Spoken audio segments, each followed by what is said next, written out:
Bueno, buenas tardes a todos, a los que están aquí y a los que están online. Muchas gracias por participar. Este año, como saben, se celebra el centenario del fallecimiento de Abdul Bahá, que es una de las figuras centrales de la fe Bahá'í, el primogénito del fundador de la fe Bahá'í, de Baha'u'lláh, y su sucesor, tras el fallecimiento de Baha'u'lláh, su sucesor al frente de la comunidad Bahá'í. Y en la sesión de hoy lo que pretendo es compartir con ustedes algunos rasgos de su biografía y algunas ideas sobre cuál fue su mensaje y la labor que hizo a lo largo de su vida. Yo me estaba acordando ahora, la primera vez que vine aquí, fue hace 4 años, que había unas revueltas ese mismo día y costaba mucho llegar aquí, y salir de aquí costaba aún más porque estaban las calles llenas de gente. Y ahora hay el COVID y tenemos que ir todos con mascarilla. A ver, la siguiente vez que venga, a ver qué es lo que pasa. Pero bueno, espero que pronto todo se normalice y los amigos que están online puedan estar aquí presentes. Abdul Bahá nació en 1844 en Persia. Su padre, como he dicho antes, era Baha'u'lláh. Sus abuelos, tanto abuelo materno como abuelo paterno, eran unos importantes aristócratas del país. Sus abuelos habían sido gobernadores de varias provincias del país, ministros en la corte del Shah de Persia, y Baha'u'lláh, el padre de Abdul Bahá, estaba destinado a seguir esa herencia familiar como miembro de la aristocracia, pues ocupar algún cargo político, pero él siempre lo rehusó. Tanto Baha'u'lláh como su esposa, Nawaf, la madre de Abdul Bahá, dedicaron su vida, hasta los acontecimientos que después les relataré, a la asistencia de los pobres. A Baha'u'lláh le llamaban, en Teherán le llamaban cariñosamente como el padre de los pobres, y a Nawaf, a su esposa, la madre de Abdul Bahá, el consuelo de los pobres. Y la vida de ellos, pues la vida en la infancia de Abdul Bahá, pues la infancia propia de un niño que nace en una familia aristocrática, rodeado de todas las comodidades, sin ningún tipo de carencia. Pero todo da un giro dramático en el momento que su padre encabeza un movimiento espiritual y religioso inaugurado por el Bab, que es el heraldo, el precursor de la fe Bahá'í. Un movimiento que anuncia la venida de un momento histórico en el devenir humano, que ha de inaugurar una nueva era para la humanidad y un momento en la historia humana en la que se van a dar cumplimiento a las profecías de todas las religiones precedentes. Los seguidores del Bab y de Baha'u'lláh son enseguida perseguidos en todo el país. En Zanjan, en una ciudad donde hay más de 3.000 seguidores, el Shah de Persia ordena sitiar la ciudad y aniquilarlos a todos. En Nairis sucede tanto de lo mismo. En definitiva, se dan toda una serie de persecuciones muy dramáticas que acaban con la ejecución del propio Bab un 9 de julio de 1850 en la ciudad de Tabriz. Y en 1852, 2 años después, se inicia una terrible persecución en Teherán, en la que son asesinados más de 400 personas. Y en esos episodios de persecución, el propio Baha'u'lláh es encarcelado y es encarcelado en este lugar. Se le denomina el lugar el Pozo Negro. Esta sala que ven, no es una sala, esta estructura que ven al fondo, a la parte de todo abajo de la imagen, en este diagrama, en este plano, era el aljibe del Palacio Real. Y ese aljibe, ese depósito de aguas del Palacio Real, se empezó a emplear como prisión, y ahí fueron enviados pues Baha'u'lláh y centenares de sus seguidores. Todos los días se sacaba a uno de ellos de la prisión y se les ejecutaba de las más horribles maneras. El otro día explicaba, y yo siempre que puedo trato de recordarlo, como a uno de esos seguidores de Baha'u'lláh, que era además cortesano, era un miembro cercano al Shah de Persia, lo sacaron por las calles, le hicieron una procesión y le desnudaron y le insertaron velas encendidas, velas que encendieron después en su carne para convertir en una especie de antorcha humana, y así le hicieron pasear por la ciudad mientras la gente le insultaba, le escupía, le decía de todo, hasta que finalmente fue ejecutado partiéndole el cuerpo en dos y sus dos partes fueron colgadas en las puertas de la ciudad para que sirviera de lección para otros. Así todos los días se sucedían esas persecuciones y mientras Bahá'u'lláh languidecía en el Pozo Negro, pues su familia vivían aterrorizados en su hogar familiar. Cierto día la muchedumbre irrumpió en la casa que ellos ocupaban, ellos moraban, la saquearon enteramente y les quitaron absolutamente todo. En aquel entonces Abdul-Bahá tenía solo 8 años y su madre estaba embarazada y tenía 2 hermanos pequeños más. El más pequeño de ellos tenía apenas 1 año y medio, 2 años. Además, el propio Abdul-Bahá se estaba curando de una tuberculosis, fue una situación dramática. Ellos tuvieron que abandonar su casa, les quitaron todo, absolutamente todo, y tuvieron que refugiarse en otro lugar que les habilitaron, los familiares y allegados, ahí se escondieron, y desde ahí todos los días oían pues el estruendo y el griterío de la turba mientras se ejecutaba a alguno de los seguidores de Bahá'u'lláh, y cada vez que oían pues esa música, esos gritos, pues no sabían si el que estaban matando era su propio padre o cualquiera de sus seguidores, ¿no? Era una angustia diaria. Dice la hermana de Abdul-Bahá que estuvieron en una situación tan dramática que apenas tenían para comer y su madre lo único que pudo conservar del saqueo eran los botones de su propia camisa, que eran botones de oro, y esos botones los intercambió por harina. Y la harina, pues tal cual a puñados, tenían que comerla sin ni siquiera poderla cocinar, porque es todo lo que tenían. Abdul-Bahá mismo, siendo, como decía, teniendo 8 años, pues salía a veces en busca de algún alimento, intentar contactar con la familia, con los allegados, pero en la calle, en cuanto lo identificaban como el hijo de Bahá'u'lláh, pues los jóvenes le perseguían, se enfrentaban a él y más de una noche la tuvo que pasar escondido en algún rincón en la calle hasta que la situación le permitía regresar a su casa. Fueron, de hecho, un otoño de 1852 muy dramático. Finalmente, en diciembre de ese año, Bahá'u'lláh fue liberado. He de decir que las repercusiones de esas persecuciones horribles que hubo llegaron incluso a Barcelona, en Madrid y en ciudades, no sé, como Vilanova de Geltrú, Girona, o Lleida o Tarragona, bueno, en toda España prácticamente, en todas las regiones de España se publicaron noticias sobre esas persecuciones que hubo en 1852. Fueron muy reseñables en aquel entonces para la opinión pública. De hecho, un diplomático austríaco un oficial militar austriaco que se encontraba en Teherán, contratado por el gobierno persa para formar a los militares persas, dimitió de su cargo, harto de ver todos los días en las calles de la ciudad las carnicerías que se estaban perpetrando contra aquellos primeros seguidores de Bahá'u'lláh. Y de hecho él escribió una carta dramática que se publicó después en Londres y en Austria en primer lugar, en Viena en primer lugar, dando detalles de las terribles persecuciones y de cómo las salvajadas que se cometían a diario en esos días, ¿no? Pero bueno, finalmente Abdul-Bahá fue liberado. Inicialmente se le condenó, según lo que dice el diario oficial de aquel entonces de Persia, se le condenó inicialmente a trabajos forzados de por vida, pero después se le conmutó esa pena por una de destierro. Y Bahá'u'lláh salió de destierro y decidió eligió como su destino de destierro Bagdad.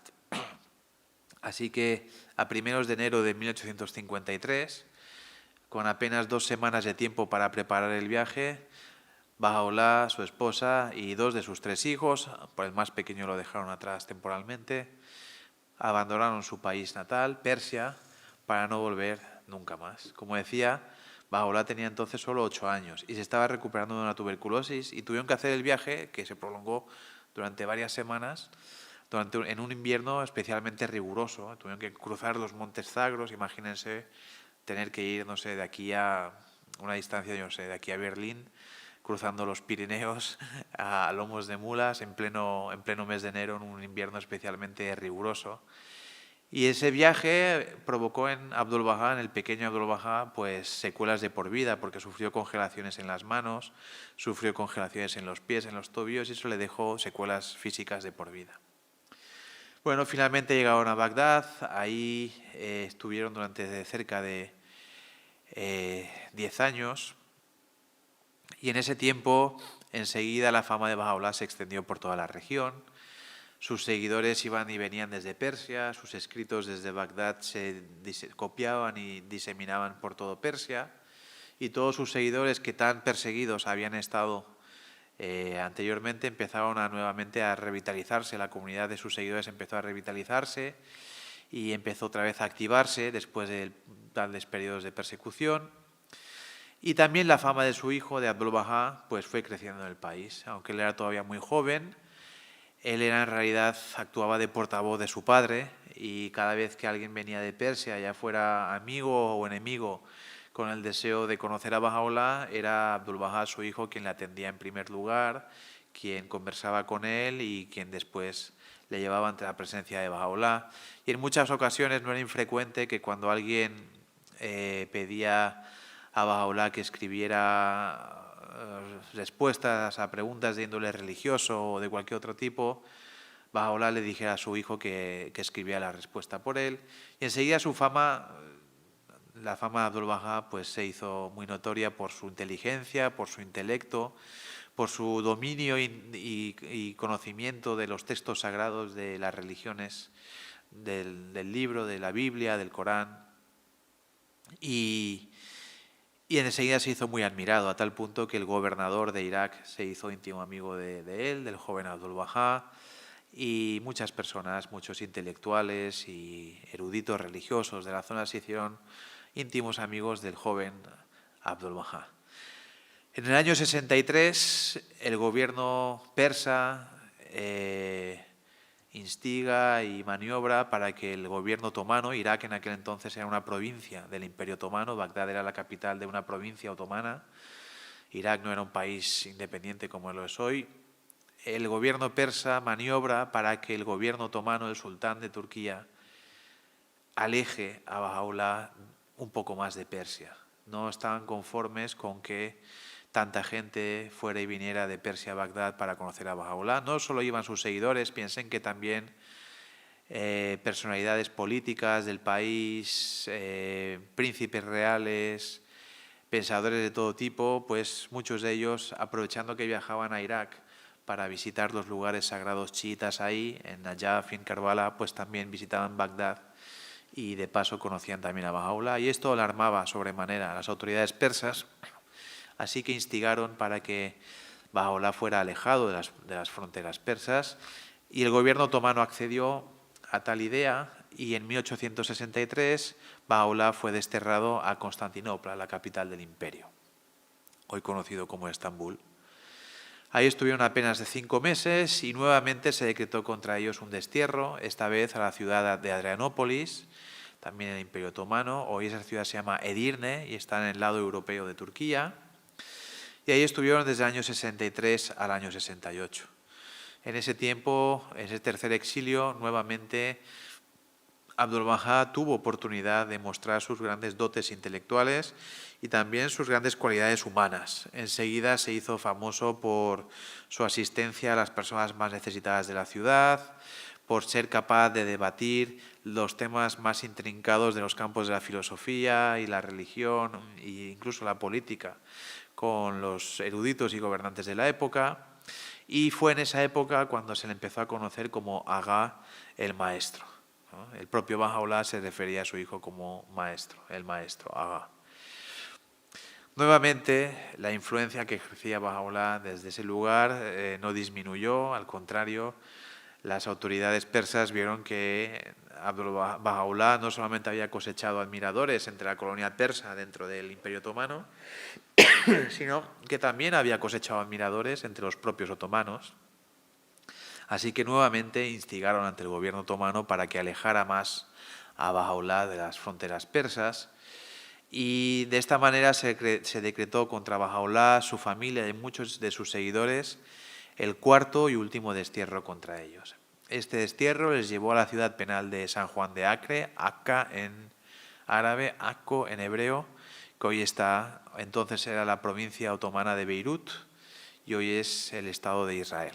Está al norte de Israel, a unos 11 kilómetros o 20 kilómetros más bien de lo que hoy es el Líbano. Y ahí estuvieron inicialmente en la fortaleza dentro de la ciudad-prisión. Como ven, era una fortaleza rodeada de un foso. Se había empleado este edificio durante un tiempo como cuartel, pero ahora se empleaba como prisión dentro de la prisión. Y Bahá'u'lláh, Abdu'l-Bahá y unos 70 de sus seguidores, de los seguidores de Bahá'u'lláh, acabaron en estas celdas, en unas condiciones infrahumanas. Al poco de llegar ahí, varios de los seguidores de Bahá'u'lláh enfermaron y fallecieron. El propio Bahá'u'lláh y el propio Abdu'l-Bahá estuvieron severamente enfermos. Y como no había espacio suficiente para todos los prisioneros en las celdas que les habían asignado, Abdu'l-Bahá no tuvo otro remedio que adoptar como su celda la morgue de la prisión. Así que durante todo el tiempo, durante 2 años que estuvieron en esta fortaleza dentro de la prisión, la habitación, la celda de Abdu'l-Bahá era una morgue. Y eso quiere decir que durante muchos días sus compañeros de celda eran los que fallecían en esa prisión. En esa misma prisión falleció su hermano pequeño, aquel que dije al principio que dejaron atrás en el primer exilio a Bagdad. Después se reunió con la familia y cierta noche, mientras caminaba por la cubierta de la fortaleza, absorto en sus oraciones, sufrió un accidente, cayó desde lo alto al interior de la prisión y después de 30 horas de agonía falleció. Precisamente unos meses después de ese accidente, las autoridades les permitieron, y tras varios años de estar dentro de la fortaleza, les permitieron, sin salir nunca de la ciudad-prisión, les permitieron habitar otras zonas dentro de la prisión. Era como si ustedes algún día tienen la oportunidad de ir. La ciudad de Acre es una pequeña ciudad, para que se hagan una idea, es del tamaño más o menos del barrio gótico de Barcelona. Es una ciudad amurallada, rodeada por agua por todas sus partes. Es una península rodeada por agua por todas sus partes, excepto en un extremo. Y solo tenía 2 salidas o 2 entradas, según como se mire, una por mar y otra por tierra. Entonces era imposible entrar o salir sin ser visto. Y si bien los habitantes libres podían entrar y salir de la ciudad, los guardias que estaban apostados en la entrada terrestre se aseguraban que los presos no podían entrar y salir. De hecho, se me ha olvidado mencionar que al poco de que ellos llegaran a la ciudad prisión de Akka, leyeron en la mezquita de la ciudad, se leyó la sentencia del sultán contra ellos, una sentencia en que se les acusaba de ser unos agitadores religiosos y se prohibía a la población de Akka tener contacto alguno con ellos. De hecho, cuando llegaron a la prisión no tenían ni alimentos, ni agua, ni nada. Abdu'l-Bahá consiguió contactar con el gobernador de la prisión y rogarle que hiciera llegar algo de alimentos a los presos. Y lo primero que hizo fue enviar un agua pestilente y un pan que era evidente se había cocinado con harina mezclada con arena. Después Abdu'l-Bahá convenció a las autoridades que dejaran salir a uno de los presos, acompañado de guardias, a ir al mercado y comprar comida fresca para el resto de presos. Pero bueno, fue en cualquier caso un tiempo el que pasaron en esta fortaleza horrible. Yo en algún sitio he publicado algunos relatos de españoles que estuvieron en este lugar visitándolo en aquella misma época, un político de Barcelona y un sacerdote franciscano, y mencionan cómo, por ejemplo, en el bazar de la ciudad, en el mercado de la ciudad, pues en los toldos había perros y gatos pudriéndose, cómo la ciudad era pestilente y el franciscano, por ejemplo, decía que sus obras en la ciudad solamente le habían provocado náuseas y malestar de estómago y que salió de la ciudad lo más rápido que pudo, porque era totalmente insalubre, era una ciudad totalmente insalubre. Pues bien, ahí permaneció Abdu'l-Bahá 40 años. Ahí entró con 24 años, este era su aspecto, aproximadamente, un poco antes de entrar a la prisión. Esta foto fue tomada en Adrianópolis, justo antes de que fueran enviados a la ciudad prisión de Akka. Ahí entró con 24 años, en 1868, y de esa prisión salió en 1908, 40 años después, con 64 años. Pero es interesante constatar cómo, pese a la situación en la que se encontraban, tanto Bahá'u'lláh, su familia, como Abdu'l-Bahá, pese a la situación en la que se encontraban, él no escatimó esfuerzos incluso pese a las limitaciones físicas que se impusieron sobre ellos, pese a la persecución a la que estaban sometidos y a la vigilancia a la que estaban sometidos, no escatimaron esfuerzos en aplicar al día a día, las enseñanzas bahá'ís, ¿no? Entonces, por ejemplo, se destaca cómo Abdul Bahá, pese a ser él mismo un preso en una situación miserable, él dedicaba la mayor parte de su tiempo a ayudar a las familias que aún estaban peor que ellos mismos dentro de la ciudad, ¿no? En Nueva York había un abogado, se llamaba Myron Phelps. Él conoció la fe Bahá'í en Londres y decidió, él nunca se hizo Bahá'í, nunca fue Bahá'í, pero él decidió que era un tema interesante sobre el que escribir y consiguió entrar a la ciudad de Acá y permanecer ahí durante un mes. Y durante ese mes pues vio en primera persona cómo era la vida de Abdul Bahá, las cosas que él hacía y sobre todo cómo alguien que había entrado como un preso, como un paria, que las autoridades habían dicho que nadie podía tener contacto con él, cómo pasó de eso a ser un preso que era admirado por las autoridades, por toda la población local y que todos iban en su busca pidiendo consejo, pidiendo amparo. Y en su libro, que es muy extenso, relata cómo Abdul Bahá ejercía, una de las maneras en la que Abdul Bahá ejercía ayuda hacia la población local. Dice, en los días festivos, dice Myron Phelps, visita a los pobres en sus casas, charla con ellos, pregunta por su salud y comodidad, menciona por su nombre a los que están ausentes y deja regalos para todos. Si se entera que hay un enfermo en la ciudad, no importa si es musulmán, cristiano o de cualquier otro grupo, pasa cada día a verlo o manda a alguien de confianza. Si hace falta un médico y el paciente es pobre, entonces trae o envía a uno y también la medicina que precise. Y en su libro, Myron Phelps explica cómo en el sitio que servía Abdul Bahá como su morada dentro de la prisión, los viernes se apostaba una fila larga de los más desposeídos de la ciudad que esperaban a que él saliera para que les ayudara de alguna manera. Entonces dice Myron Phelps que a uno les daba ropa, a otros les daba unas monedas, a otros les preguntaba por su familia, etcétera, etcétera. Baha'u'lláh en aquellos años incluso fue capaz de organizar un sistema educativo dentro de la prisión para que los niños pudieran recibir algún tipo de educación. Era unas escuelas dentro de las casas, en los salones, con profesores que no estaban formados para ello, pero que daban su tiempo libre para educar a los chiquillos. Entonces vemos cómo, pese a esa situación de limitaciones y de persecución, él no cejó en ningún momento de poner en práctica las enseñanzas de su padre, ¿no? Pero no solo eso, sino que también desde la prisión lideró a la comunidad Bahá'í en Oriente y en Occidente para que ellos también pusieran en práctica las enseñanzas de Baha'u'lláh.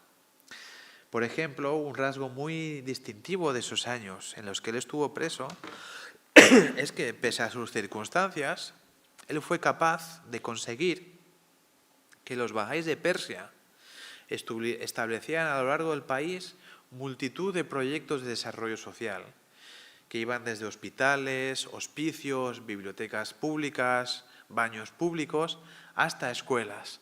Los Bahá'ís en aquellos años, hasta la liberación del propio Abdul Bahá, fueron capaces de abrir casi una veintena de escuelas en todo el país. Y lo que es más importante, muchas de estas escuelas eran escuelas para niñas. Y en algunas de las ciudades donde se establecieron estas escuelas para niñas, fueron las primeras escuelas para niñas jamás establecidas. Entonces aquí Abdul Bahá estaba enseñando a los Bahá'ís de Persia a aplicar las enseñanzas de Baha'u'lláh en dos ámbitos. Una enseñanza de Baha'u'lláh muy importante es la necesidad de educación. Baha'u'lláh dice que la educación debe ser universal y que todo ser humano debe tener el derecho a recibir educación.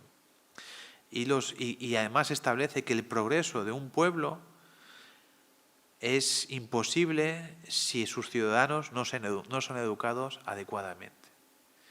Y al mismo tiempo dice Bahá'u'lláh que para que hombres y mujeres alcancen plena igualdad y para que el mundo pueda ver que las mujeres son igual de capaces que los hombres, luego hablaré un poco más de eso, es imprescindible que las mujeres reciban la misma educación que los hombres.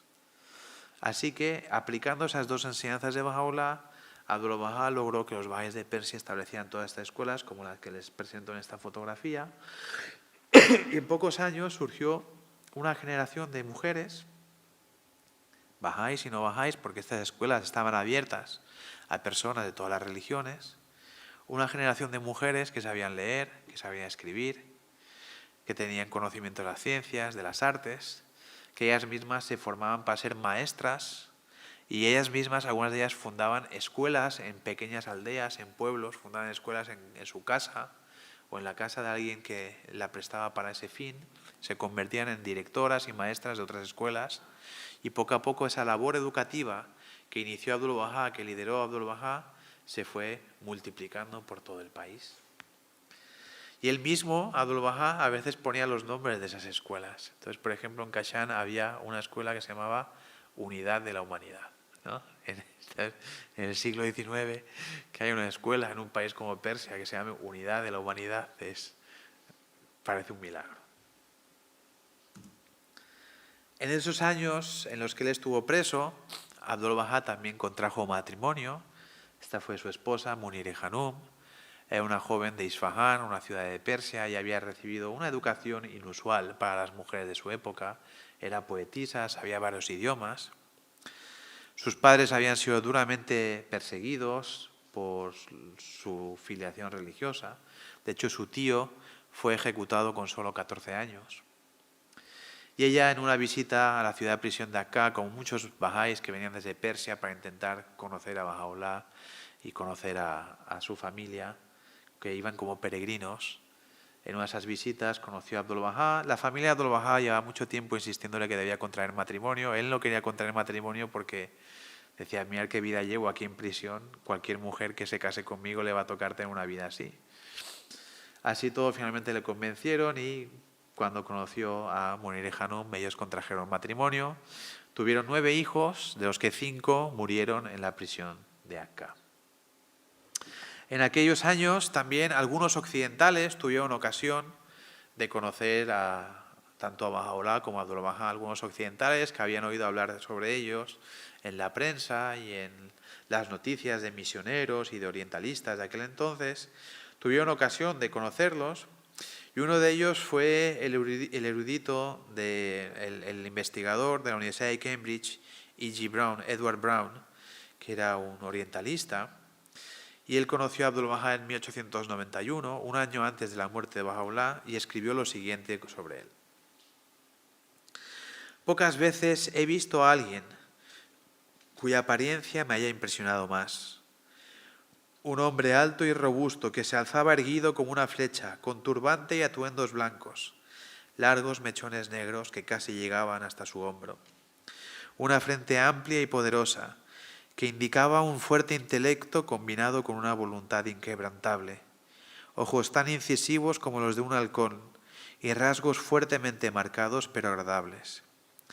Tal fue mi primera impresión de Abbas Efendi, el maestro, como le llaman por excelencia los babís. La posterior conversación con él solo sirvió para aumentar en mí el respeto que desde el principio me había inspirado su aspecto. Difícilmente, debo decir, podría encontrarse alguien que sea más elocuente en su conversación, más preparado para la argumentación, más apto para ofrecer ejemplos y más íntimamente familiarizado con los libros sagrados de los judíos, los cristianos y los musulmanes. Ni siquiera en la elocuente, dispuesta y sutil raza a la que él pertenece. Estas cualidades, combinados con un porte a la vez majestuoso y genial, hicieron que dejara de extrañarme la influencia y la estima de la que disfruta más allá incluso del círculo de los seguidores de su padre.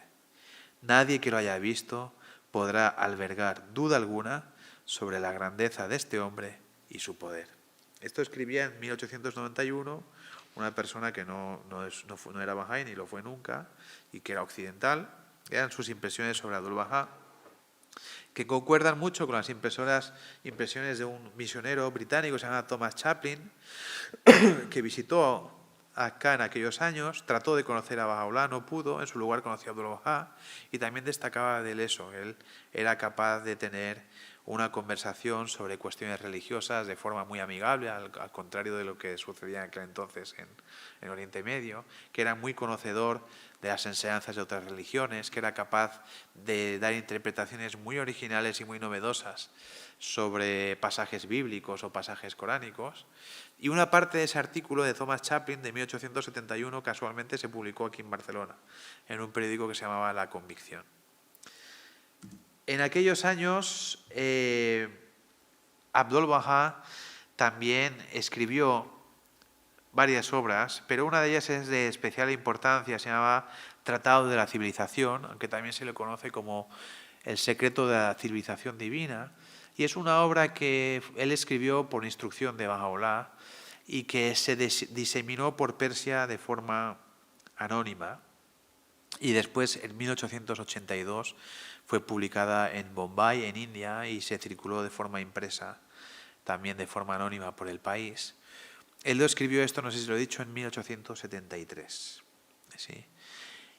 Y es un tratado muy interesante porque en él Abdul-Bahá analiza cuáles son algunos de los aspectos imprescindibles para el avance de una nación, ¿no? Entonces, él, por ejemplo, aunque es un libro dirigido, es un tratado dirigido al pueblo persa, en realidad su contenido es universal y además no solo es universal, sino es atemporal, es igualmente válido hoy en día.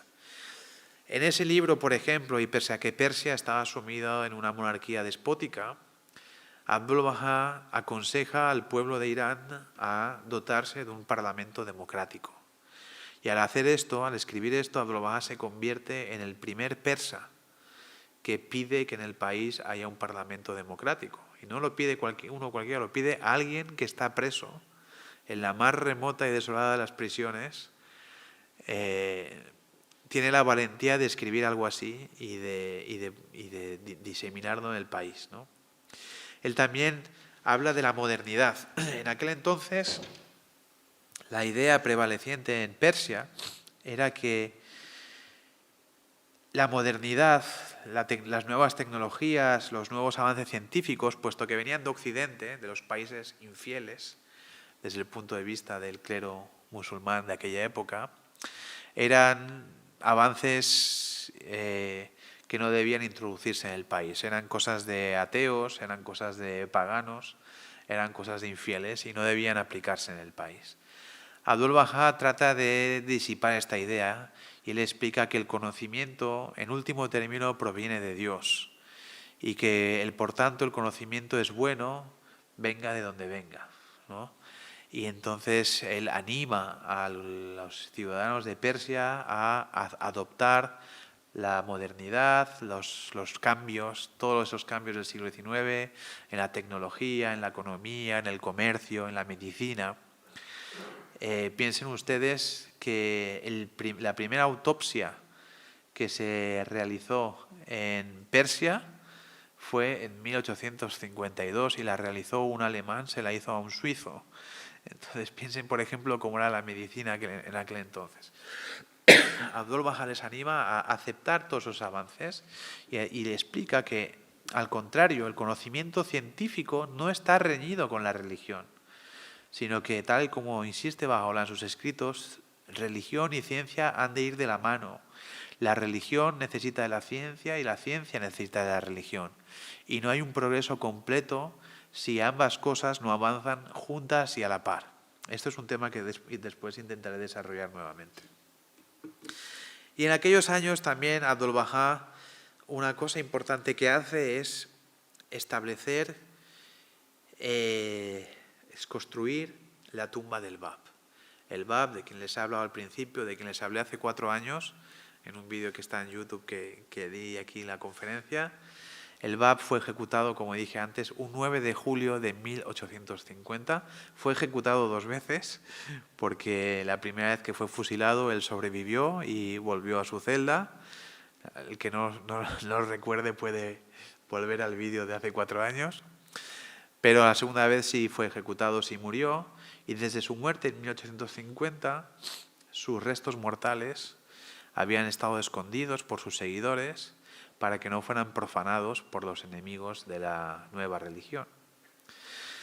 De tal manera que a Bahá'u'lláh dejó instrucciones precisas a Abdul-Bahá sobre dónde debían enterrarse los restos mortales del Bab.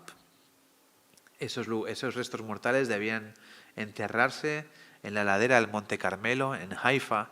Quien tenga oportunidad de estar ahí verá que Haifa y Akka son los dos extremos de una bahía. La ciudad prisión de Akka estaba en un extremo y justo enfrente, al otro lado de la bahía, se ve el Monte Carmelo, tan famoso, donde estuvo Pitágoras, Elías, Eliseo, etcétera, etcétera. Se ve el Monte Carmelo y ahí le dijo Bahá'u'lláh a Abdul-Bahá que debían depositarse los restos mortales del Bab. Así que unos años después de la muerte de Bahá'u'lláh, después hay referencia a la muerte de Bahá'u'lláh, unos años después de la muerte de Bahá'u'lláh, Abdul-Bahá inició la construcción de la que sería la tumba del Bab. Y era este modesto edificio. A causa de la construcción de este modesto edificio, los enemigos de Abdul-Bahá le acusaron de estar construyendo una fortaleza desde la que pretendía dirigir una revolución contra el sultán de Turquía, etcétera, etcétera. Y debido a esas falsas acusaciones, el sultán de Turquía decretó contra Abdul-Bahá un quinto destierro. Esta vez su destino iba a ser el desierto de Fezán en Libia. Afortunadamente ese destierro nunca se ejecutó, nunca se llevó a cabo, pero estuvo a punto de llevarse a cabo. Y tanto es así que, de hecho, la comisión, las autoridades que iban a apresarlo para llevarlo a Libia llegaron acá incluso. Y la víspera, el cónsul honorario de España en la zona, Giuseppe Scopini, se llamaba, era italiano de origen, aunque austríaco de nacionalidad, ofreció a Abdul-Bahá un salvoconducto y un barco para que escapara. Y Abdul-Bahá le contestó: el Bab no escapó, Bahá'u'lláh no escapó, yo no escaparé. Por suerte, no hizo falta que escapara, porque ese destierro, aunque el edicto existe y de hecho el documento está encontrado y publicado, sin embargo, nunca llegó a ejecutarse. Como decía antes, Bahá'u'lláh falleció en 1892.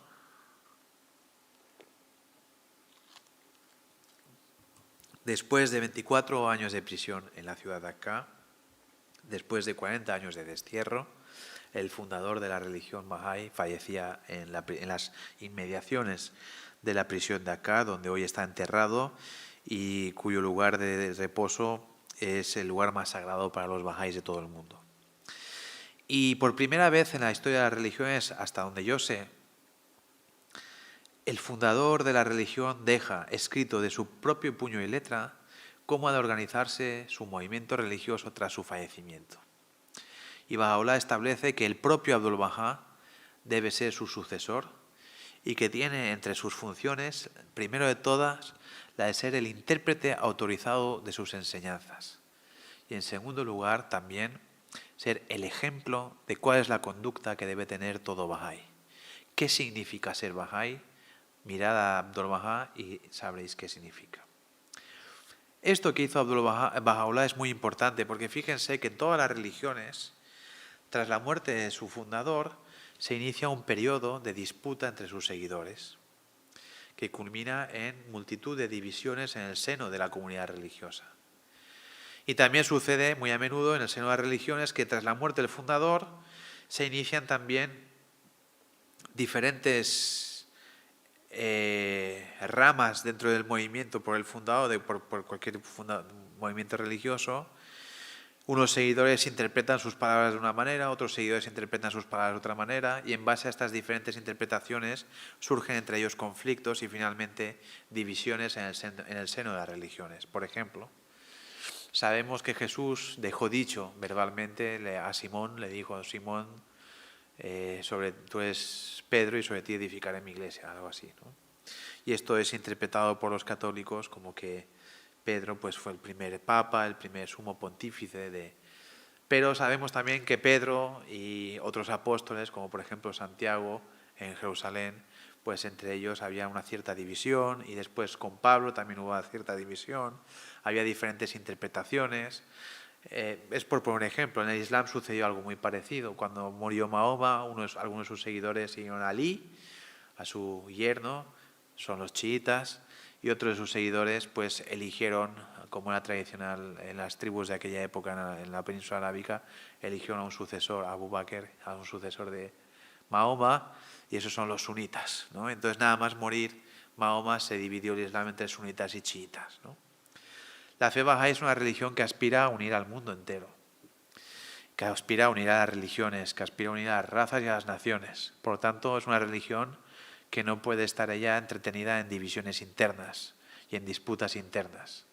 Así que Baha'u'lláh dejó establecido todo lo necesario para que la comunidad mundial Bahá'í fuera una comunidad unida, no hubiera ese tipo de divisiones, ya fuera por el liderazgo, ya fuera por diferentes interpretaciones, y que pudiera poner todas sus energías, no disiparlas en disputas internas, sino poner todas sus energías al servicio del trabajo por la unidad de la humanidad.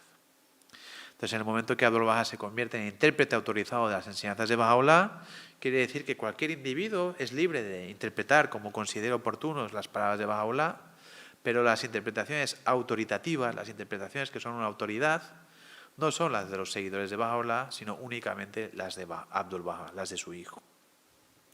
De manera que es imposible que se creen escuelas o sectas o grupos según diferentes interpretaciones en el seno de la comunidad Bahá'í. Y este es un rasgo único en la historia de las religiones, porque hasta donde yo sé nunca había sucedido que el fundador, de su puño y letra, deje establecido cómo debe organizarse su religión para que no se divida y no se multipliquen infinidad de ramas enfrentadas entre sí. Esta es la tumba del Bab hoy en día, sobre aquella estructura que construyó Abdul Baha y que se inauguró en 1909. Sobre aquella estructura posteriormente se hizo una superestructura con esta cúpula dorada, estas terrazas, y hoy ese edificio que con tanto sacrificio inició Abdul Baha es Patrimonio de la Humanidad según la UNESCO y es uno de los mayores monumentos, unos monumentos más bellos de Israel, que tiene además la característica que está abierto a los seguidores de todas las religiones. Bueno, finalmente Abdul Baha fue liberado en 1908. Este es el aspecto que tenía poco después de su liberación. Recordarán la fotografía que les enseñé anteriormente, de 1868.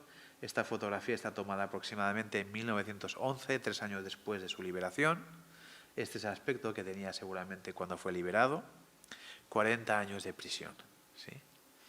Y cuando es liberado, pues inicia una nueva etapa en su vida en la que él destina aún mayores esfuerzos por aplicar las enseñanzas de Baha'u'lláh para remediar los males del mundo. Y entre 1911 y 1913 inicia una serie de viajes que le llevan a visitar Europa y Norteamérica. Aquí están señalados también otros países en los que estuvo antes de su encarcelamiento. Le llevan a visitar entre 1911 y 13, como decía, Europa y Norteamérica, y en ese tiempo él da centenares de conferencias. Yo he hecho la cuenta de cuántas personas pudieron asistir a sus conferencias en base a las crónicas de prensa que existen de aquel entonces, y la cifra oscilaría entre los 100.000 y 150.000 personas pudieron participar en sus conferencias, no eran como esta, y tampoco había online. Además, se publicaron más de 1.700 artículos sobre él solo en esos 3 años, y él habló desde los auditorios de varias universidades, como la Universidad de Columbia, la Universidad de Stanford, la Universidad de Oxford y 3 o 4 más. Habló de los púlpitos de más de 40 iglesias cristianas. Es muy interesante cómo en muchas ocasiones los sacerdotes cristianos le cedían el púlpito para que él diera el sermón en la misa y la bendición en la misa. Es una cosa muy reseñable. Y él también habló en 3 sinagogas en Estados Unidos, en una mezquita en Inglaterra. Habló para infinidad de personalidades, se reunió con infinidad de personalidades como Theodore Roosevelt, Alexander Graham Bell, varios premios Nobel, varios presidentes de universidades. Habló para hindúes, zoroastrianos, budistas, para teósofos, para muchas organizaciones teosóficas. Habló para infinidad de organizaciones feministas del momento, también para algunos grupos socialistas. Habló para los esperantistas, habló para muchos espiritistas.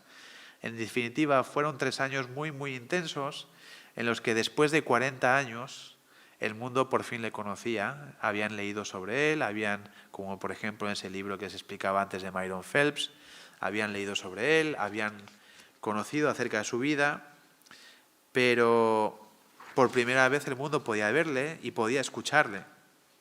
Y en ese tiempo, Abdu'l-Bahá hizo esfuerzos denodados por trasladar al público cuáles son las enseñanzas de Baha'u'lláh que han de ayudar a la humanidad en su avance. Pero no solo eso, sino también ayudar al público a ver esas enseñanzas puestas en práctica. Y les voy a dar algunos ejemplos. En aquel tiempo, por ejemplo, como ustedes saben sobradamente, la mujer estaba muchísimo más discriminada de lo que lo está hoy en día. Y de hecho la ciencia del momento enseñaba que las mujeres son biológicamente inferiores a los hombres. Se creía que puesto que el tamaño de las mujeres es generalmente inferior, el tamaño de las cabezas de las mujeres es generalmente inferior al tamaño de las cabezas de los hombres, se creía que las mujeres son intelectualmente inferiores a los hombres. Y por mor de tales ideas, se les impedía a las mujeres participar en la vida pública en igualdad a los hombres. Por supuesto, no se les permitía votar ni ser elegibles para ninguna institución, no se les permitía acceder a cargos de responsabilidad, pero es que ni siquiera se les permitía tener propiedades o gestionar sus propios salarios. Ante esta situación surgió en Occidente todo un movimiento por los derechos de la mujer. La mayor parte de las mujeres implicadas en un movimiento feminista que en entonces hacían un trabajo desde sindicatos femeninos. Se crearon sindicatos femeninos porque los sindicatos masculinos no se permitían a las mujeres participar. Y en estos sindicatos se exigía, pues evidentemente, mejoramiento de las condiciones laborales de las mujeres. Pero dentro del amplio movimiento feminista surge un grupo más pequeño que son las mujeres que piden el voto para la mujer y que conocemos como las sufragistas. Él conoció, empezando por la derecha del todo de sus pantallas, sí, él conoció, por ejemplo, a Emmeline Pankhurst, que es considerada la mujer más influyente del siglo XX. Ella era la fundadora y presidenta de unas organizaciones sufragistas más militantes y más violentas de Inglaterra. Conoció a Emmeline Pethick Lawrence, también una notable sufragista de aquel entonces, y a Charlotte Despard, la fundadora de la Liga por la Liberación de la Mujer, que también era una sufragista muy conocida en aquel entonces. Charlotte Despard conoció a Abdu'l-Bahá en varias ocasiones y organizó para él una conferencia en Londres en 1913, a primeros de enero de 1913, a la que asistieron más de 1.500 sufragistas. Pues bien, Abdu'l-Bahá en sus discursos, tanto para las sufragistas como también en todos los demás discursos, en las iglesias, en las universidades, en todos los demás discursos, él enfatizó la necesidad de la igualdad entre hombre y la mujer. Y él enseñó que hasta que no haya una plena igualdad entre hombres y mujeres, es imposible el avance de la sociedad. Y él presentó esta idea fundamental de la fe Bahá'í en términos como estos. En épocas pasadas se mantenía que el hombre y la mujer no son iguales, es decir, la mujer era considerada inferior al hombre, incluso desde el punto de vista de su anatomía y creación. Se la consideraba especialmente inferior en su inteligencia y de forma universal se impuso la idea de que no era permisible su participación en el ámbito de los asuntos relevantes. En algunos países el hombre llegó al extremo de creer y enseñar que la mujer pertenece a un nivel inferior al humano. Pero en este siglo, que es el siglo de la luz y de la revelación de los misterios, Dios está dando una prueba suficiente para la humanidad de que todo esto no es sino ignorancia y error. Más aún, ha quedado bien establecido que hombres y mujeres, como componentes de una humanidad mixta, son iguales y que no es admisible valorarlos de forma distinta, pues todos son humanos. Las condiciones de siglos precedentes se debían a la falta de oportunidades para la mujer. Se le negaba el derecho y el privilegio de la educación y se la mantenía en un estado de no desarrollo. Naturalmente, no progresaba ni podía hacerlo. En realidad, Dios ha creado a toda la humanidad y ante Él no existe distinción entre masculino y femenino.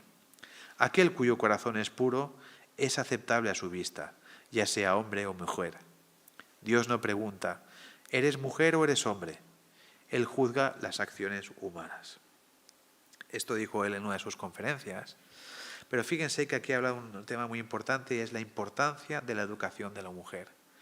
Contra los postulados de la ciencia de la época, que decía que la mujer es biológicamente inferior al hombre, Abdu'l-Bahá dice no, la mujer no es biológicamente inferior al hombre, lo acabo de leer, la mujer es igual que el hombre. Si en apariencia ella es inferior al hombre, no es por una cuestión natural, biológica, sino que es porque a ella se le han negado los mismos derechos y las mismas oportunidades que a los hombres, en especial el derecho de la educación. Cuando a las mujeres les deis la misma educación que a los hombres, veréis que son igual de capaces que los hombres. Entonces, era un discurso que iba en contra de la ciencia de la época, que iba en contra de las costumbres sociales de la época, que iba en contra de lo que la opinión pública de aquel entonces aceptaba. Entonces, imagínense el público occidental, que viene un señor de Oriente con su atuendo, con su barba larga, su turbante, su túnica, dando estas enseñanzas. Pero no se limita a dar estas enseñanzas desde el punto de vista ideal, abstracto, sino que les dice, y esto que os digo es verdad, porque mirar en Persia, que llevamos años que hemos abierto escuelas para niñas, le estamos dando la misma educación que a los hombres, y las mujeres en Persia, que siempre han estado discriminadas y siempre han estado en una situación de inferioridad con respecto al hombre, mirad ahora las nuevas mujeres que están habiendo ahí. Entonces, y él mismo trabaja con los bahá'ís, las comunidades bahá'ís, ahí donde visita, para que en las propias comunidades bahá'ís haya esa igualdad entre hombres y mujeres. Entonces, en los órganos de gobierno locales, bahá'ís y nacionales, participan hombres y mujeres en plano de igualdad. Y en la toma de decisiones de la comunidad bahá'í participan hombres y mujeres en plano de igualdad. De manera que él no solamente a nivel teórico plantea esta cuestión, sino que también permite a la sociedad mirar dentro de la comunidad bahá'í, educa a la comunidad bahá'í para que adquiera experiencia en lo que es la igualdad entre el hombre y la mujer y que el mundo, la sociedad, pueda ver en la comunidad bahá'í un laboratorio donde se está experimentando con cómo se lleva a la práctica el principio de Bahá'u'lláh de la igualdad entre hombres y mujeres, ¿no? Entonces él lo explica en la teoría, pero también dice ahora mirar a la comunidad bahá'í aquí en Estados Unidos, mirar cómo hombres y mujeres trabajan juntos, mirar a las mujeres en Persia, mirar cómo hombres y mujeres trabajan juntas, mirar cómo se educan. Entonces es un enunciado teórico, pero es también educar a la comunidad bahá'í para que se convierta en un laboratorio en la que esas ideas se llevan al campo de la acción. Que por cierto, Abdu'l-Bahá sobre la idea de que la inteligencia depende del tamaño del cráneo y que por tanto las mujeres son menos inteligentes que los hombres, dice que si la inteligencia dependiera del tamaño del cráneo, entonces los asnos son más inteligentes que los hombres, porque evidentemente tienen un tamaño de cráneo mayor que el de los hombres. Con un argumento tan simple ya desmonta la idea. Pero Abdu'l-Bahá no solamente dice que la igualdad entre hombres y mujeres es un derecho y es una cuestión de justicia, porque ambos son iguales, sino que dice algo más importante incluso, y es que hasta que no hay una plena igualdad entre hombres y mujeres, la humanidad no puede desarrollarse, no puede avanzar. Es un requisito indispensable para el desarrollo humano. Y entonces él explica, el mundo de la humanidad tiene dos alas, una es la mujer y la otra es el hombre. Hasta que ambas alas no se hayan desarrollado igualmente, el pájaro no podrá volar. Si una ala fuera débil, el vuelo es imposible. Hasta que el mundo de la mujer no llegue a ser igual al mundo del hombre, en la adquisición de virtudes y perfecciones, no se podrá alcanzar el éxito y la prosperidad como debiera ser. Y hoy vemos que es así. En los países donde hay menos igualdad entre hombres y mujeres, hay infradesarrollo, hay más corrupción, hay peores condiciones sanitarias. En los países donde hay más igualdad entre hombres y mujeres, hay menos corrupción, hay más prosperidad, hay mejores condiciones sanitarias. El desarrollo depende de la igualdad entre el hombre y la mujer, ¿no? Y Abdu'l-Bahá además enseña, dice, si no se le puede dar la educación por igual a todos los hijos, entonces hay que dar la educación primero a las niñas, porque las mujeres son las primeras educadoras de la humanidad. Ellas, una madre educada educará bien a sus hijos. Pero una madre que no ha recibido educación no educará bien a sus hijos, ¿no? Entonces, la educación de la mujer no solo tiene que ser igual a la del hombre, sino que si hay que elegir, entonces la educación de la mujer es prioritaria a la del hombre. Fíjense qué revolución, ¿no? Todavía hoy es muy necesario en el mundo.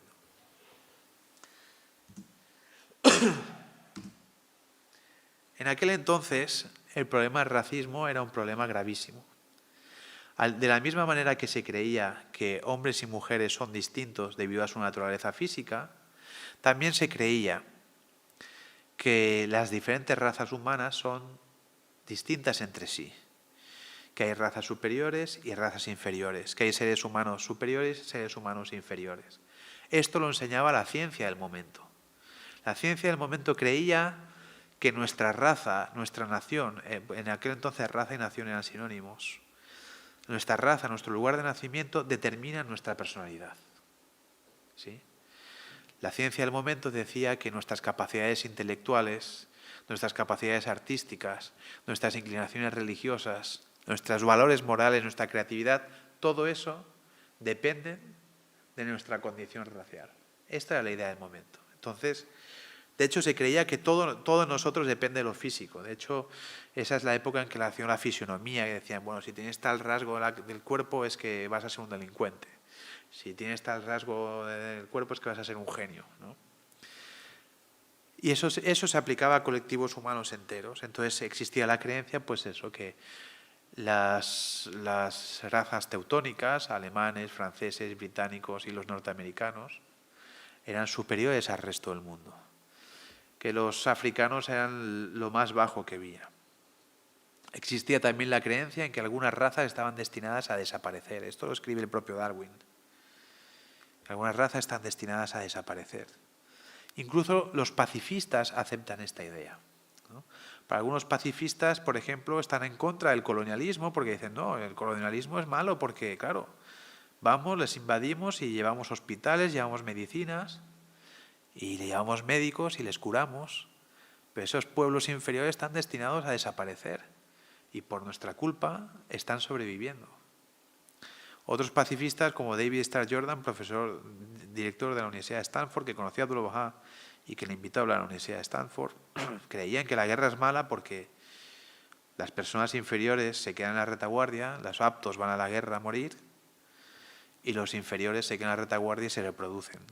Y entonces dice, nuestra raza, si nos metemos en guerra, nuestra raza decaerá, ¿no? Entonces él ponía a España como un ejemplo de un país que ha sufrido la involución biológica debido a las guerras.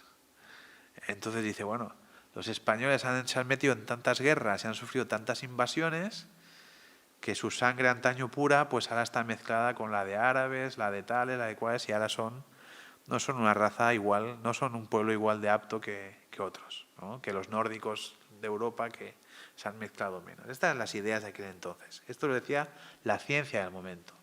Incluso había algunos científicos que planteaban que cada raza es una especie en sí misma. No que todas las razas humanas forman parte de la especie humana, sino que cada raza es una especie en sí misma. Entonces había algunos científicos que decían que hay 4 o 5 razas humanas y alguno incluso decía que había 20, 30, 40, 60 especies humanas. Especies humanas. Un profesor de la Universidad de Harvard, por ejemplo, explicaba, un antropólogo, decía, bueno, Adán es el primer hombre de la especie blanca, pero los negros tienen su propio Adán, los chinos su propio Adán, y son diferentes especies, como diferentes especies de primates. Y todas estas ideas pues tenían su aplicación en la vida social, evidentemente. Eran aceptadas por la ciencia y, por tanto, eran aceptadas por la opinión pública y, por tanto, eran implementadas por los políticos de aquel entonces, de infinidad de maneras. Y la manera más habitual en que se implementaban estas ideas era mediante la segregación racial. Vamos a separar a las personas de diferentes razas para que no se mezclen entre sí, porque si se mezclan entre sí, era la creencia, las personas de razas superiores, las razas superiores, al mezclarse con las inferiores, se deteriorarán. Entonces, por ejemplo, en Estados Unidos se establecen las leyes Jim Crow, que son leyes de segregacionistas. Se separan las escuelas para niños negros, escuelas para niños blancos. Estas leyes estaban en vigor hasta los años 60, años 60, 70, ¿sí? Transporte público para gente de una raza, transporte público para gente de otra raza. Y cualquier ámbito del quehacer humano estaba separado para las diferentes razas. Incluso los matrimonios interraciales estaban prohibidos en Estados Unidos. ¿Sí? En 29 de los estados de Estados Unidos, cuando Abdul Baha visitó Norteamérica, estaban prohibidos. Porque la idea era no se mezclen, porque la mezcla con el inferior debilitará nuestra raza superior. Esta era la idea. Y claro, imagínense, la opinión pública pues aceptaba todas estas cosas. Incluso algunos de los propios negros creían en la existencia de las razas y creían que algunas razas son superiores a otras. Hay un texto famoso de William Dubois, que es un líder de los derechos civiles de los negros, que él dice, bueno, los antiguos egiptos eran un pueblo mezclado con la raza negra y podemos ver qué civilización y qué arte tenían. Así que la raza negra tiene derecho a considerarse una de las razas superiores. Estas eran las ideas de aquel entonces, incluso entre los negros. No reclamaban que todas las razas son iguales, él reclamaba que a los negros se les considerara entre las razas superiores, entendiendo que todavía tendría que haber otras razas que sean inferiores. ¿Me entienden? Pero claro, tal idea materialista del ser humano, según la cual es nuestro cuerpo el que nos determina, entra en marcado contraste con las enseñanzas de Baha'u'lláh. Baha'u'lláh lo que nos dice es que no es nuestra naturaleza física lo que nos define como seres humanos, que al fin y al cabo es accidental, todo lo que somos es accidental, donde hemos nacido, el color de nuestra piel, el género, todo eso es accidental, sino es nuestra naturaleza espiritual, nuestra dimensión espiritual lo que nos define, porque él dice que nuestra esencia es nuestra alma.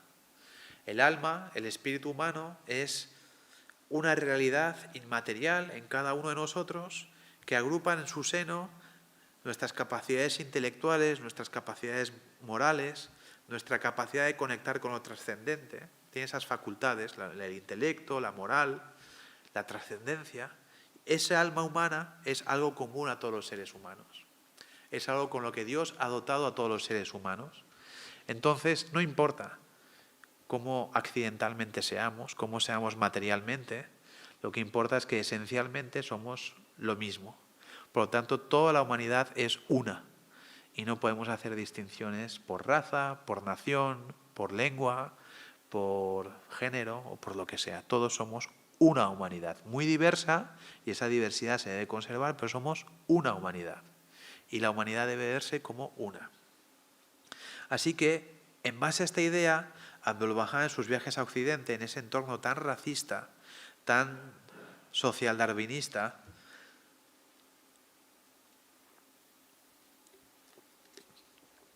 comparte las ideas de su padre sobre la cuestión y enseña: todos los seres humanos son hijos de Dios, pertenecen a la misma familia, a la misma raza original, o sea, no son diferentes especies, todas son una misma especie. Eso significa que los supuestos y las distinciones raciales no son más que supersticiones. Esto lo dice en una época que la ciencia cree que es todo lo contrario. La idea de raza la llama superstición. En la estima de Dios no hay ingleses, franceses, alemanes, turcos o persas. Ante Dios todos ellos son iguales, son de una misma raza y creación. Dios no ha hecho estas divisiones. Estas distinciones tienen su origen en el propio ser humano y puesto que están en contra del plan y propósito de la realidad, son por tanto falsas e imaginarias. Somos una sola raza física. Hoy la ciencia acepta esto porque se ha decodificado el genoma humano y sabemos que no hay un gen que sea exclusivo de una raza, ¿no?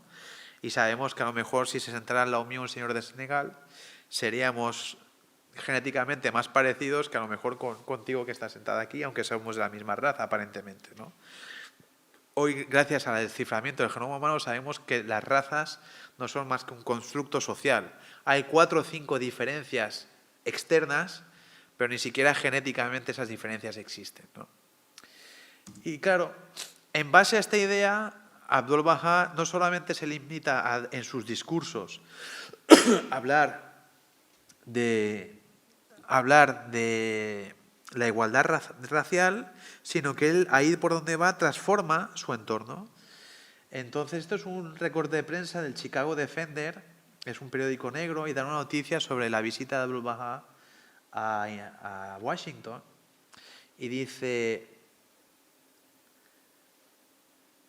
que entonces, al final de este artículo, el artículo dice que gracias a la visita de Abdu'l-Bahá a Washington, las gentes del sur, cuyos corazones estuvieron alguna vez llenos de los más amargos prejuicios hacia sus hermanos negros, han reconocido públicamente el cambio en su corazón y ahora tratan a la gente de color como verdaderos hermanos. ¿Sí? Esto fue publicado el 3 de mayo de 1912, 10 días después de que Abdu'l-Bahá visitara Washington. Entonces a Abdu'l-Bahá le decían: ¿puede usted, por favor, dar una conferencia aquí en tal sitio, tal esto? Por supuesto que puedo. ¿Podrán entrar los negros? Era una condición que ponía, ¿no?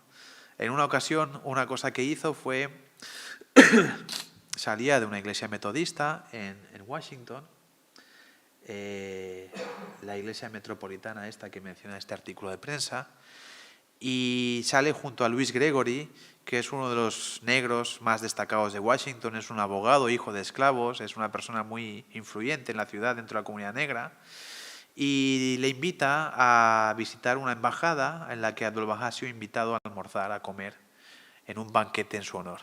Se organiza un banquete en su honor y Abdu'l-Bahá va a asistir y pide a Louis Gregory que la acompañe. Llegan al lugar y están conversando durante una hora dentro de la embajada cuando llegan los invitados, secretarios de Estado, diplomáticos, intelectuales, como decía antes. Abdu'l-Bahá, especialmente en Washington, tuvo mucho contacto con personas del ámbito de la política y con dignatarios, etcétera, etcétera.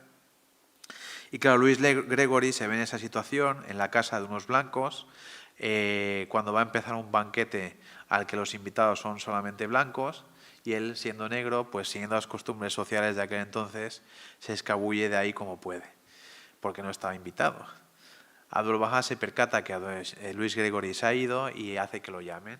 Lo hace traer, lo hace regresar al edificio, y cuando entran a la sala donde se va a celebrar el banquete, lo llevan consigo a la sala donde se va a celebrar el banquete, y cuando entran a la sala, imagínense todo dispuesto para el banquete, los cubiertos, las vajillas, las etiquetas con los nombres de los invitados, todo dispuesto. Abdu'l-Bahá se salta todas las normas de etiqueta, todos los protocolos, pide que se cambie todo y que pongan sitio para una persona más a su derecha. Y cuando traen cubiertos y vajilla para una persona más, hace sentar a Louis Gregory, a ese hijo de esclavos, a su derecha en el sitio de honor. Y aquel día, muchos de los comensales que fueron a esa embajada, a ese banquete en honor a Abdu'l-Bahá, comparten por primera vez en sus vidas mesa y mantel con una persona de raza negra. Y por si fuera poco, el propio Abdu'l-Bahá pues enfatiza en la conversación que él mantiene con los invitados la importancia de la igualdad racial y de la justicia, etcétera, etcétera. Pero él mismo educa a los bahá'ís de Estados Unidos, que están acostumbrados a las normas sociales y que hasta entonces tenían reuniones segregadas, bahá'ís negros por una parte, bahá'ís blancos por otra. Les educa y les dice: esto no puede ser, tenéis que ser una comunidad racialmente integrada. Y los bahá'ís empiezan a tener reuniones integradas y la comunidad bahá'í se convierte en muy poco tiempo en una comunidad interracial, a tal punto que en sus órganos de gobierno nacionales eligen a personas de raza blanca y también a personas de raza negra, constituyéndose en unas poquísimas, y no la única organización a nivel nacional que en su órgano de gobierno tiene a negros y a blancos. Y en sitios donde existe segregación racial, los bahá'ís pasan de las normas sociales y practican la integración racial. Nuevamente, Abdu'l-Bahá no se limita a enseñar unas cosas en el plano teórico, sino que educa a la comunidad bahá'í para que se convierta en un laboratorio en el que la sociedad pueda ver puestos en práctica las enseñanzas de Baha'u'lláh. Esto es una revista de una de las organizaciones más importantes del país para los derechos civiles de los negros. El hombre del mes pusieron a Abdu'l-Bahá en mayo de 1912. Y este es Louis Gregory con su esposa Blanca Louisa Matthews, británica, que se convierten en el primer matrimonio entre un hombre negro y una mujer blanca de los Bahá'ís de Estados Unidos. Ellos se casaron en septiembre de 1912. Ese mismo mes, ese mismo año, se propuso en el Congreso de Estados Unidos una ley federal para prohibir en todos los Estados Unidos los matrimonios interraciales. Y ellos, pese a las normas sociales, ponen en práctica las enseñanzas de Baha'u'lláh y contraen matrimonio. Primer matrimonio interracial en el seno de la comunidad Bahá'í de los Estados Unidos.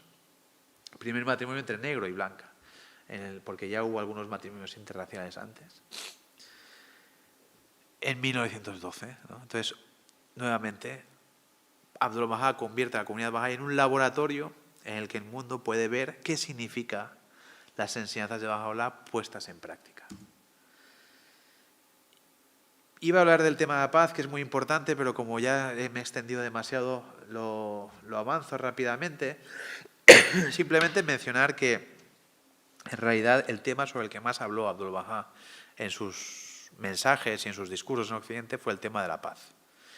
Él decía que la causa de la guerra, al contrario de los pacifistas de la época que creían que para el establecimiento de la paz sería suficiente contener ciertos mecanismos de orden mundial, como por ejemplo el establecimiento del arbitraje internacional, de un Tribunal Internacional de Justicia, el establecimiento de leyes internacionales, tratados bilaterales, etcétera, etcétera. Eso era lo que se ocupaba el movimiento pacifista de aquel entonces, que era muy potente.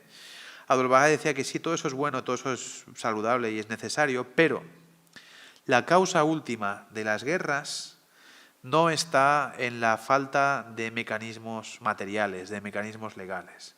La causa última de la guerra es una causa moral y consiste en que nos olvidemos, a ver si he cogido, nos olvidemos que la raza humana es una. Entonces dice, todas las guerras se deben o bien al odio religioso, o bien al odio político, o bien al odio racial, o bien al odio nacional. Hasta que estas formas de odio no desaparezcan, la guerra seguirá en nuestras vidas. No importa los mecanismos que implementemos para la paz. Si no hay un cambio moral, si no hay un cambio espiritual, la guerra continuará. Y ese cambio espiritual exige que la humanidad reconozca que todos somos uno, que, como dice Baha'u'lláh, la tierra es un solo país y la humanidad es sus ciudadanos. No solamente que lo crea, sino que lo crea y lo ponga en práctica, que es lo que trata de hacer la comunidad Bahá'í. ¿Sí? Y entonces, tan seguro estaba él de que había demasiado odio en el mundo y que no se daban las condiciones para la paz. Fíjense, esto es de 1912, septiembre de 1912, Montreal Gazette. Apóstol de la paz predice una guerra inminente en el viejo mundo. 1912, 2 años antes del estallido de la Primera Guerra Mundial. Yo he conseguido compilar al menos 17 instancias, 17 momentos diferentes en los que Abdul Bahá, ya sea en sus discursos o ya sea en su correspondencia, habla de una guerra inminente en Europa, que se extendía después por todo el mundo y que hoy conocemos como la Primera Guerra Mundial. 17 ocasiones entre 1911 y 1913. Y en su lectura de la realidad, la humanidad está espiritualmente enferma y eso nos va a abocar a la guerra. Por el contrario, los pacifistas, con todas las nuevas cosas que había en aquel entonces, el Tribunal de la Paz de la Haya, los tratados de arbitraje, estaban convencidos de que sería imposible una guerra. Abdul Bahá mostró tener razón. Mientras haya odio, habrá guerras. Y lo volvió a repetir después de la Primera Guerra Mundial. Cuando acabó la Primera Guerra Mundial y se creó la Sociedad de Naciones, la gente estaba optimista, y él, en 3 ocasiones en 1920, avisó, no, el odio sigue persistiendo, las condiciones todavía no se dan, y dice en una de sus cartas, sin duda habrá una guerra más severa que esta, y se lo dice en 1920, a un grupo de bahá'ís de Latinoamérica, de Argentina y de Brasil, entre ellos una señora de Barcelona, en ese grupo estaba, por cierto, que ya conoció la fe bahá'í en Buenos Aires. Emilia Llobet se llamaba.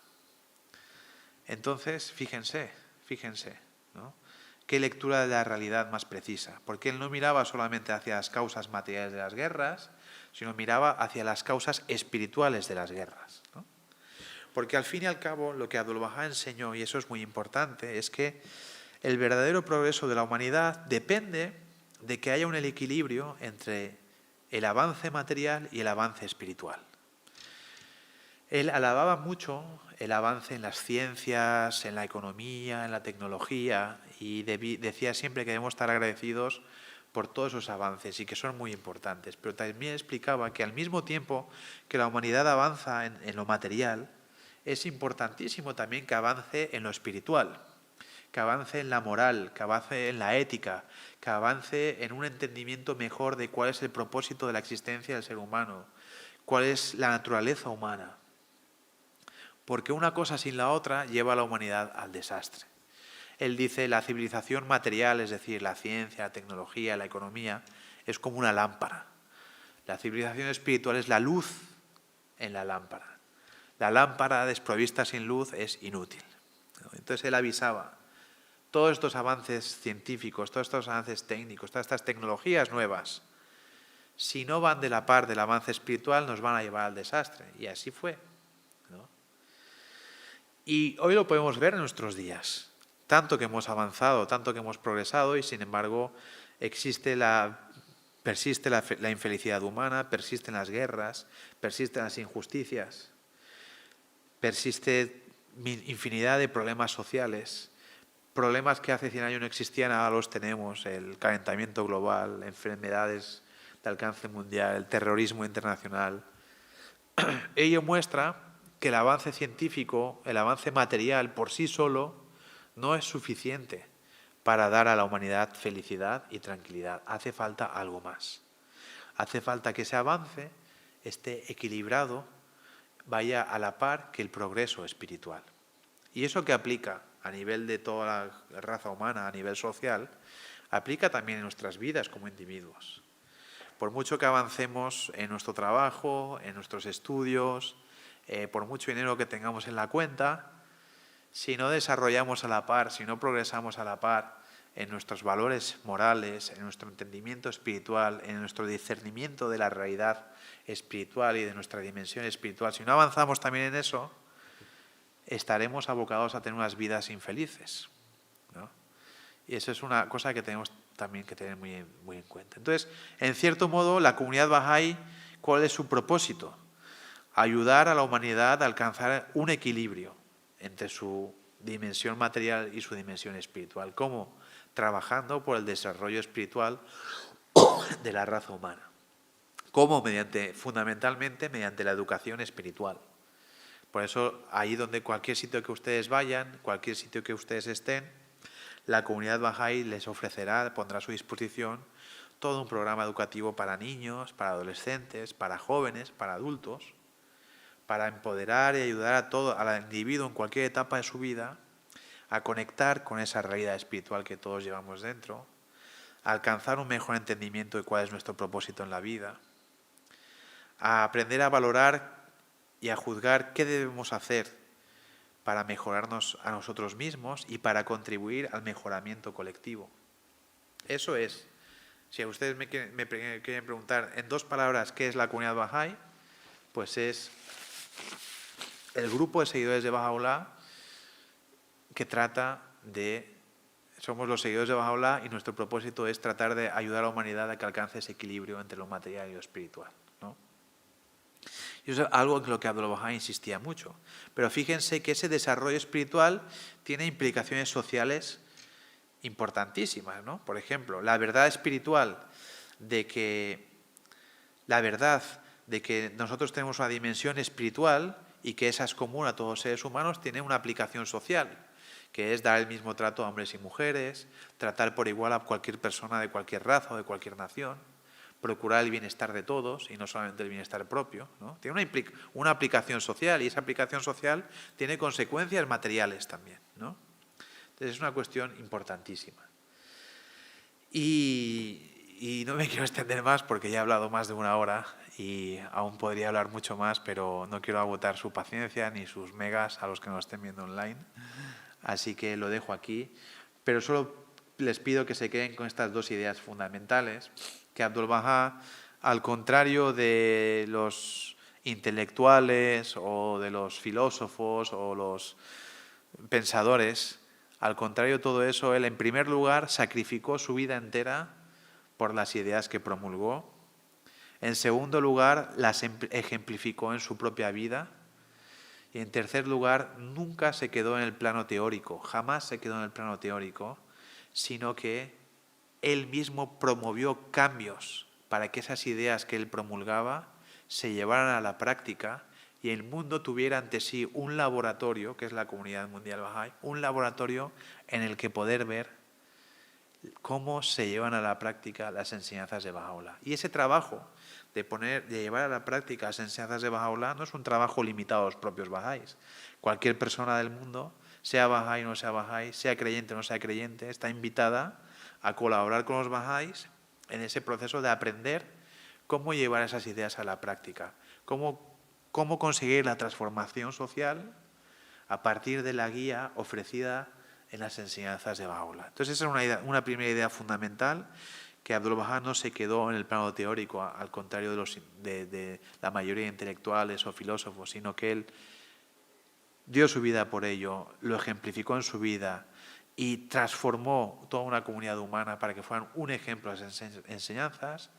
Y la segunda idea, que en último término, él dio el pistoletazo de salida para un proceso en el que toda una comunidad humana trabaja por el equilibrio entre la dimensión espiritual y la dimensión material de la raza humana, del conjunto de la humanidad. Así que, amigos, muchas gracias por su atención y sobre todo por su paciencia, y espero verles una próxima vez sin incidencias externas. Muchas gracias. Muchas gracias. Ha sido un poquito extensa, pero muy interesante. Muchas gracias. Por eso era importante dejar que siga hablando y comunicándonos y explicándonos todo el trabajo de esta persona, este personaje Baha'u'lláh y de Abdul Bahá. Muchas gracias, gracias a todos ustedes. No he visto preguntas para el público que está por internet. No sé si aquí hay alguna pregunta, algo cortito, porque el tiempo nos ha ganado. Bueno, muchas gracias a mí de nuevo y muchas gracias a todos ustedes por estar aquí. Hasta otra oportunidad. Muchas gracias. Buenas noches.